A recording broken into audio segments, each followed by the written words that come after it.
Olá, eu sou André Roncalha e vim trazer o comentário econômico da semana. Essa semana teve 5 grandes destaques. O primeiro foi o veto presidencial à transferência de 8,6 bilhões de reais para estados e municípios enfrentarem a crise sanitária.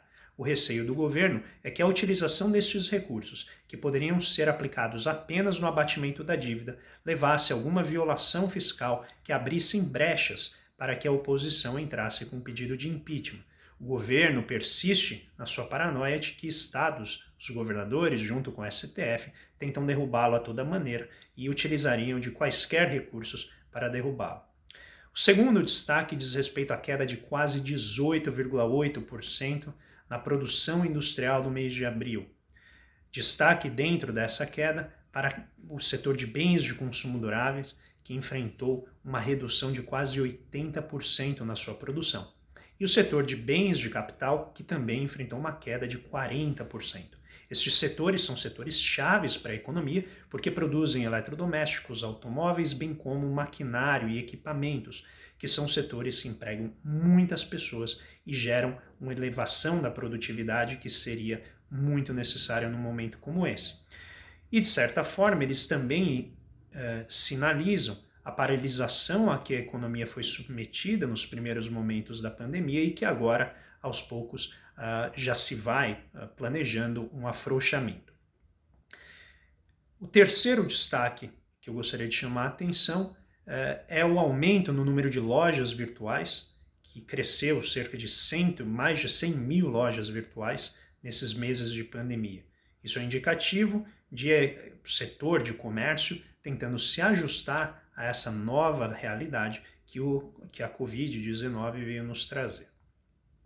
O quarto destaque diz respeito à tentativa do governo de reanimar o projeto da carteira verde e amarela, que caducou recentemente no Congresso após o governo não fazer muitos esforços para viabilizar a sua aprovação. Então o governo já inicia um processo novamente de tentar buscar uma reanimação da atividade por meio da redução de custos trabalhistas, numa tentativa de contornar o problema da falta de demanda. Além disso, o governo prevê a tentativa de estender o auxílio emergencial por mais 2 ou 3 meses, porém com metade do valor, em torno de R$300. Esses são temas que a gente deve acompanhar nas semanas por vir e que certamente ainda darão muito assunto na imprensa por se tratar de uma resistência forte do governo a enxergar a necessidade de medidas mais efetivas e mais rápidas. Por fim, o último ponto que merece destaque e que me traz muito pesar foi o falecimento do economista Carlos Lessa, ex-presidente do BNDES e professor da UFRJ. Carlos Lessa foi reitor dessa universidade e sempre teve uma posição marcante no debate brasileiro, principalmente sobre a história do Brasil e sobre a política de desenvolvimento do país.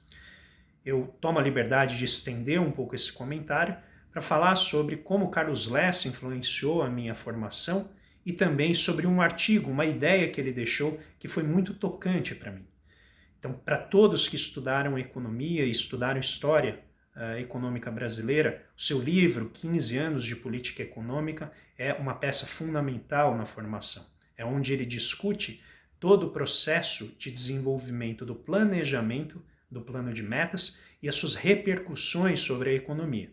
É um livro que eu recomendo a qualquer estudante, seja ele de economia, de ciências sociais ou de qualquer outra área, que leia, porque realmente é uma obra-prima do conhecimento econômico brasileiro.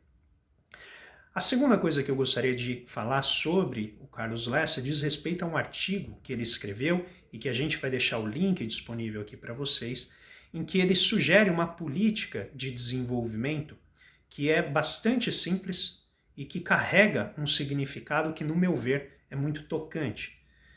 O Lessa ele propõe nesse artigo que a gente faça a união entre crianças carentes, órfãs, e os idosos, que muitas vezes são abandonados nos asilos, são abandonados pelas suas famílias, ou que simplesmente estão ali, né, à disposição do dia a dia, que não tem já muitas atividades, não têm mais muita função por essa sociedade que os coloca nessa posição.